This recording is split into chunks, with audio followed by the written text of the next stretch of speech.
In work package 6, we are undertaking a methodology, or sorry, we're defining a methodology to assess operator acceptance and psychological impact.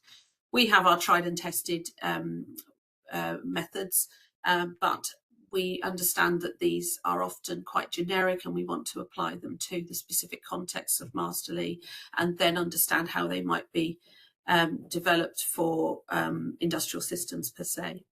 So for that, we are undertaking some exploratory studies in the use cases, because this is the only way we can get a fundamental idea of how people envisage systems being changed. And when I say people, I mean the subject matter experts, the users themselves, the end users.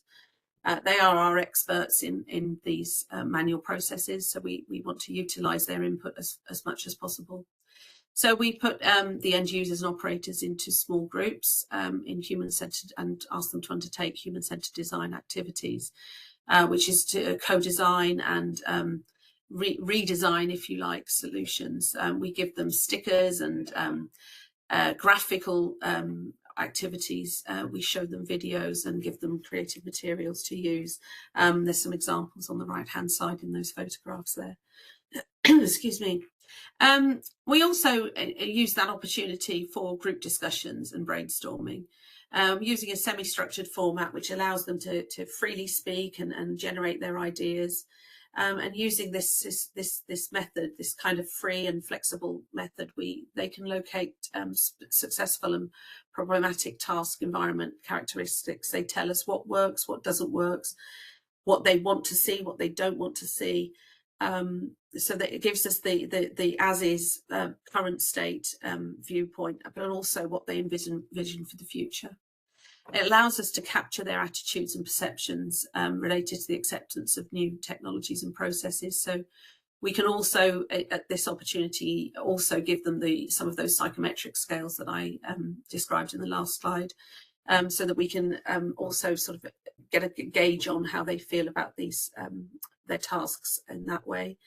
And we can identify change management enablers and barriers, those things that they tell us that we know is going to optimize the integration of the new systems, and what are those things that might prevent them, so we can work on those.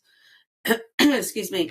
So the analysis provides us with qualitative data from real operators or end users that indicate the key human factors that we need to focus on in specific use cases, and as we do that, the key part of these exploratory participatory design workshops is it engages the workers. They are giving us their feedback on these new designs that are going to be implemented, and that means that they start engaging. They can see their feedback being implemented as the process goes along.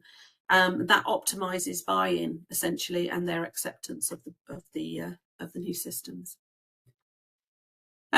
We also engage in experimental studies, and we are now at the stage of just starting to begin these. And these are for targeted assessments of prototypes. We base them on the exploratory results, in that what we've learned in those participatory design workshops and focus group discussions beforehand help us to understand the issues that we need to focus on.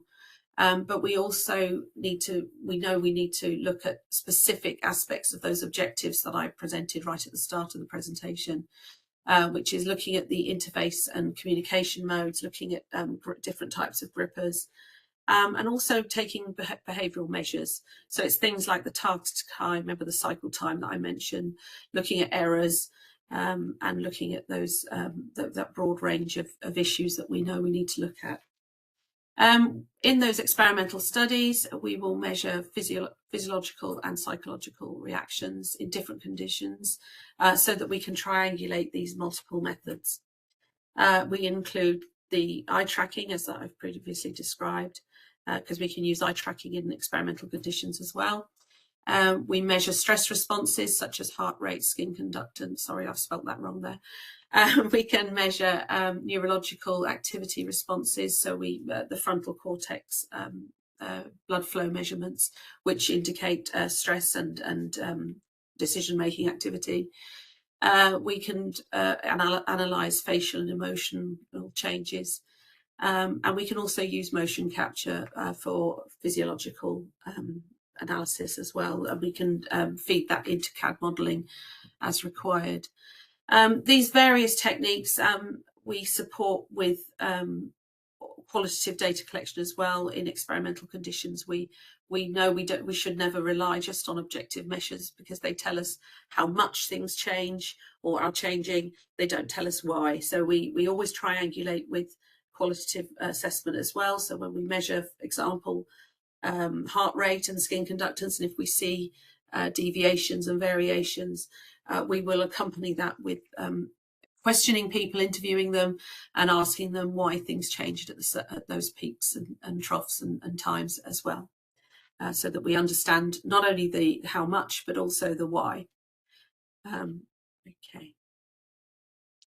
Moving on to work package 7, which is the final work package I'm going to talk about in terms of human-centered analysis.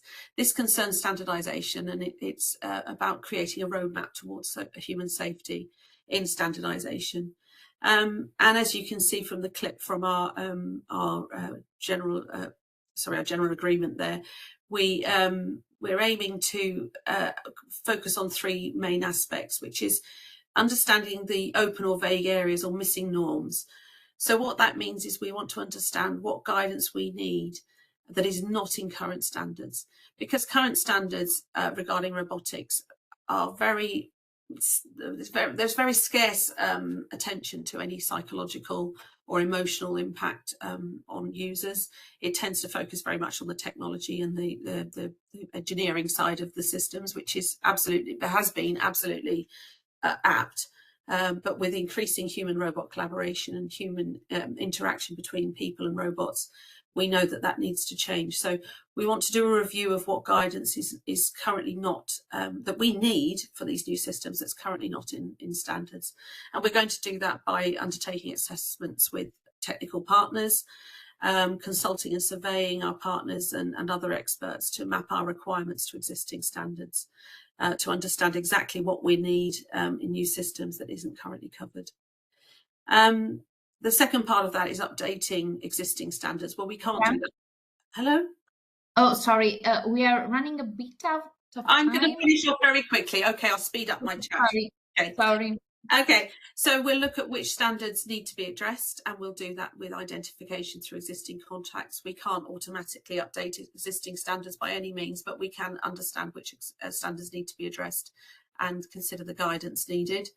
And also we need to demonstrate our compliance with the existing standards and understand those gaps.